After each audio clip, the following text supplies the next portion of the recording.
Hello, welcome to Crimecraft Stories. Today we have this new crime story for you. Sit back and relax. The Whispering Shadows. It was a cold, foggy night in the small town of Ravenswood. Detective Claire Morrison sat in her car, staring at the glowing open 24/7 sign of the local diner. She sipped her coffee, the steam curling in the dim light, as she waited for her informant. Ravenswood wasn't known for much, just quiet streets and an eerie number of unsolved disappearances. But tonight felt different. Tonight, she was close to uncovering something big. Just as the clock struck midnight, a figure appeared, shrouded in a hood and moving quickly toward the diner. Claire's heart raced as she stepped out of the car. "Claire, you're late." The informant, a wiry man named Eddie, glanced around nervously. "Eddie, sorry detective, it's not safe to be seen with you right now." He slid into the booth at the back of the diner, motioning for her to join him. "Claire, start talking. What do you know about the disappearances?" "Eddie, it's not just disappearances. It's a network. They call themselves the Shadows." "Claire, the Shadows? Sounds like a bad movie title. Eddie, you'll think differently when they're watching you. They've got eyes everywhere, detective. Cameras, drones, even people in this town. They take anyone who gets too close to the truth." "Claire, why, Eddie?" "They're experimenting. People who vanish show up weeks later, but they're different. Like they've been rewired."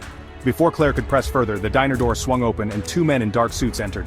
Eddie froze, his hand trembling as he reached for his coffee. "Eddie, we've been spotted. They're here." "Claire, who?" "Eddie, they're part of it. You need to leave. Now." Claire wasn't one to scare easily, but something about the men, their expressionless faces, the way they scanned the diner like predators, sent a chill down her spine. She stood up slowly, leaving a few bills on the table. "Claire, come with me." "Eddie, I'm already dead, detective. Just go." As she backed toward the door, one of the men approached her. Man in suit. "Detective Morrison, a word?" Claire didn't answer. She bolted through the door and sprinted to her car. The men followed, but she was quicker, peeling out of the parking lot and disappearing into the foggy streets. Later that night, Claire sat in her apartment poring over her notes. Eddie's words echoed in her mind. "They've got eyes everywhere."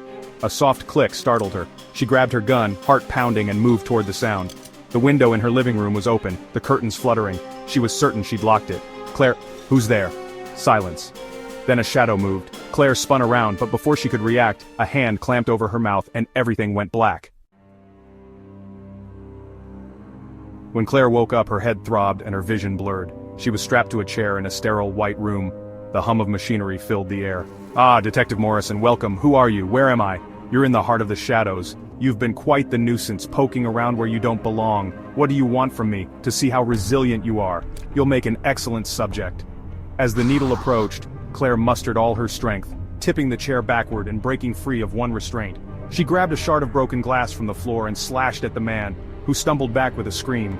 Alarms blared as Claire ran through the labyrinthine facility. Doors lined the corridors, each revealing glimpses of other captives, experiments, and horrors she couldn't comprehend. She made a mental note to come back for them, but first, she had to survive. She found an exit and burst into the cold night air, her lungs burning. In the distance, she saw headlights, a car parked on a desolate road. She sprinted toward it, waving frantically. "Are you okay? Drive! Now!" As the car sped away, Claire glanced back. The facility was hidden in the woods, its lights disappearing into the darkness.